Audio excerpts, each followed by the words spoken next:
Mengecewakan, bener-bener di luar ekspektasi nih film.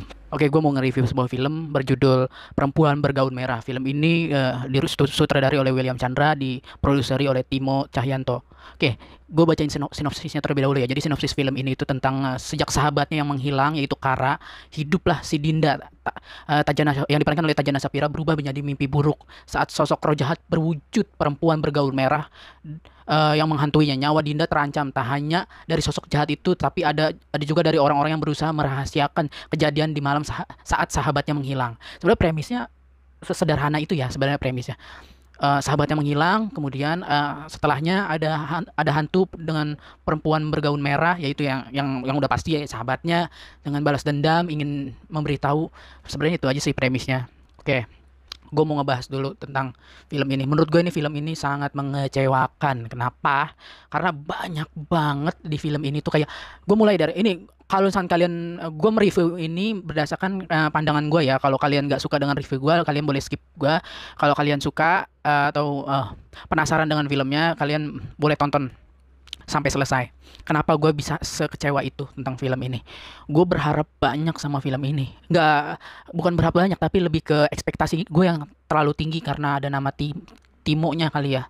Dulu itu ini sempat ditunda dari 2020 kayaknya sampai sekarang baru tayang, dan hasilnya benar-benar mengecewakan banget. Menurut gue secara kualitas film utuh itu menurut gue sangat, gimana ya, dibilang mundur banget gitu, nggak seperti kualitas film-film Indonesia sekarang ya. Terus kayak pengenalan pengenalan pengenalan karakternya juga yang terlalu monoton, nggak di build up semuanya. Terus udah gitu opening scene ini kan menjadi gong film itu dimulai ya, tapi ini di sini tuh gue benar-benar boring banget sepanjang film. Udah gitu lama dan bertele-tele di film ini tuh. Untuk menuju judul film Perempuan Bergaun Merah aja itu buat gue bete-nya setengah mati gitu. Udah gitu adegan terornya itu kayak film-film, ya ampun, kayak FTV gitu. Menurut gue sumpah kayak FTV hantu. Poster yang begitu keren, yang begitu serem, itu nilai plusnya posternya keren banget, tapi nggak mempresentasikan isi filmnya. Sumpah bener-bener gagal banget menurut gue ya, menurut gue. Sebenarnya masih banyak sih, secara visual sih cukup lumayan lumayan berani sih, lumayan berani, tapi kayaknya seperti menekan budget banget gitu. Terus udah gitu, oke, brutal brutal seperti apa yang udah dipromosikan. Brutal, bener brutal, tapi brutalnya itu brutal bodoh menurut gue. Kayak ini pokoknya bodoh deh, bener-bener sumpah. Gue kayak yang terlalu berekspektasi banget gitu. Dialog yang terlalu kaku, ada pemeran anak kecil juga. Aduh ya ampun, kenapa dialognya, terus kenapa harus ada tetangga yang guna, tujuannya tuh apa gitu. Buang-buang scene banget menurut gua. Eksekusinya tuh bener-bener gagal banget. Gua nggak tahu ya endingnya gitu. Gua mau ngebahas endingnya. Endingnya itu bener-bener bikin gua sakit kepala. Sumpah, lu mesti nonton endingnya bakal kayak gimana. Oke, gue mau masuk ke spoiler ya. Kalau kalian belum nonton filmnya, kalian tonton dulu filmnya baru masuk ke review gue. Oke, spoiler. Oke, gue mau masuk spoiler nih. Kalian kalau belum nonton, silakan nonton dulu filmnya, baru kalian datang ke sini. Kita bercerita bareng. Kalau kalian suka dengan apa yang gue review, kalian bisa komen di bawah. Kalau kalian gak suka, kalian bisa komen di bawah. Kenapa kalian gak suka? Kalau kalau gue sih pribadi, ini menurut pandangan pribadi gue ya. Jadi gini. Oke, kita mulai dari opening scene. Opening scene-nya itu bener-bener yang terlalu kepanjangan dan bertele-tele menurut gue. Kayak menjelaskan dia mati dengan memakai gaun merah. Udah, itu sebenarnya tujuannya itu aja, tapi dia bertele-tele, terlalu bertele-tele. Kemudian pengenalan cast pengenalan cast kaku, kurang mendetail. Ada acting pemain juga, yang beberapa acting pemain yang flat menurut gua.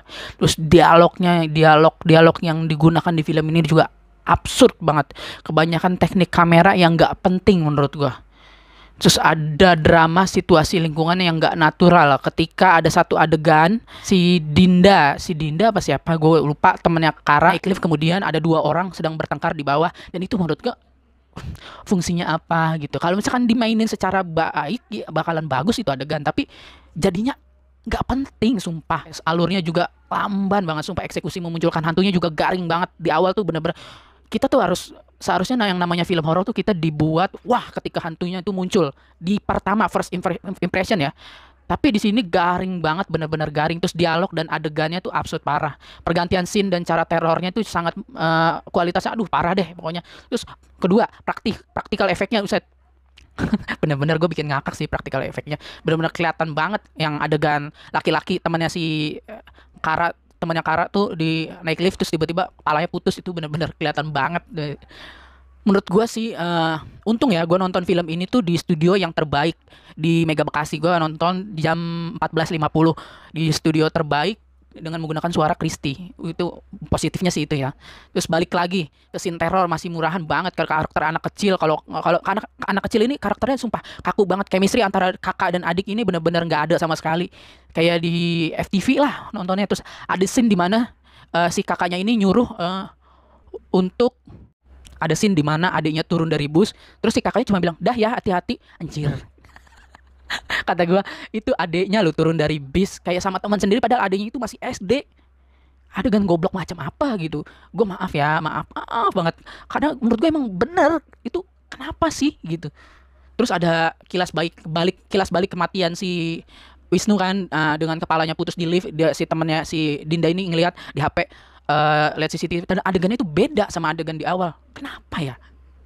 Sumpah filmnya absurd parah sih. Terus gua masih di situ masih positif tuh. Mikir kalau misalkan oh mungkin ini paruh awal kali ya gitu. Terus ternyata ada adegan absurd, lebih absurd lagi. Temen Kara diskusi soal kematian ya temennya Kara diskusi soal kematian temennya yang mati gara-gara di lift itu. Diskusinya di mana? Di tempat di acara kematiannya, cuy. Orang di situ pada nggak normal apa bagaimana ya? Namanya orang kematian, kalau orang normal secara pikiran normal nggak akan diskusi di depan acara kematian gitu. Gokil sih gitu. Kelewatan banget bener-bener. Terus banyak banget adegan yang nggak penting yang tadi seperti gue bilang, kayak dialognya sumpah bener-bener kaku. Wah bener kesel deh nontonnya, sumpah kesel banget. Udah gitu ada jump scare, ada beberapa jump scare, cuman jump scare-nya menurut gua nggak kena sama sekali. Mungkin gua beli 2 tiket sama temen gua, mungkin kalau temen gua kena kali ya, gua nggak tahu karena sound Christie emang suaranya mantep sih, keren. Tapi kalau gua nggak kena. Hantunya tuh bener-bener ngakak, bikin ngakak sumpah. Terus udah gitu ngebunuhnya itu bener-bener aduh bikin geleng-geleng kepala cuy.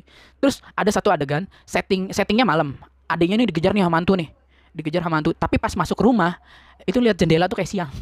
Gue nggak tahu itu salahnya di mana, aduh. Terus ada satu dukun, dibilang dukun gue nggak tahu ya, tapi kalau ini tentang kebudayaan si Cinanya itu gue nggak tahu. Dukunnya itu juga dia menurut gue di sini karakternya goblok sih. Dia bisa meramal dan berasumsi kalau si Kara ini udah mati, kan teman-temannya nyari tahu nih Kara di mana hilang gitu, tapi si dukunnya ini mengatakan kalau si Kara ini udah mati gitu. Tapi dia bisa ngomong begitu tapi dia nggak bisa menemukan dengan keahliannya dia kalau Kara tubuhnya di mana ini, kan aneh gitu, nggak masuk di akal banget.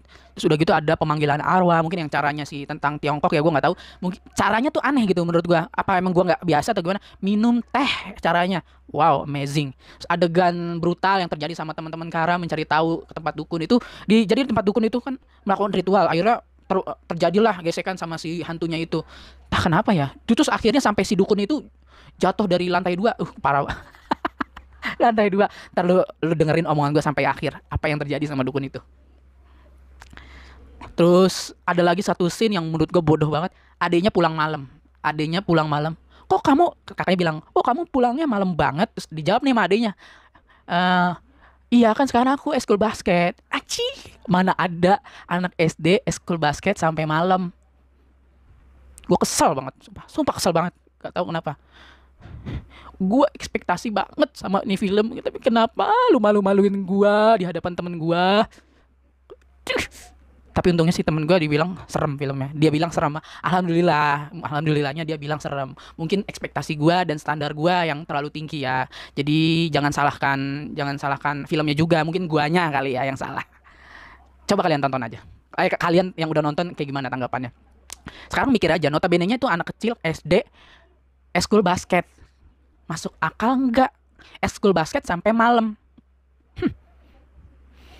Padahal di adegan sebelumnya si Ari ini, adanya tuh ternyata Ari. Nah, gue lupa namanya Ari. Adegan sebelumnya dia diantar sama kakaknya naik bis kan. otomatis kan itu otomatis kan jauh berarti kan sekolahnya. Dia pulang sendiri gitu. Naik apa? Aduh, udah deh, kesal banget terus. Terus ada lagi, setelah pulang yang tadi si Ari itu pun mandi dan tiba-tiba nongol hantunya jeng jeng. Gue ngakak sih di situ. Bukannya bikin serem tapi malah bikin emosi buat gue. Itu merupakan film dengan adegan tertolol mungkin yang pernah ada. Pengen brutal tapi gimana ya? Gue nggak tahu deh. Pokoknya ya begitu deh. Ah, udah deh. Pokoknya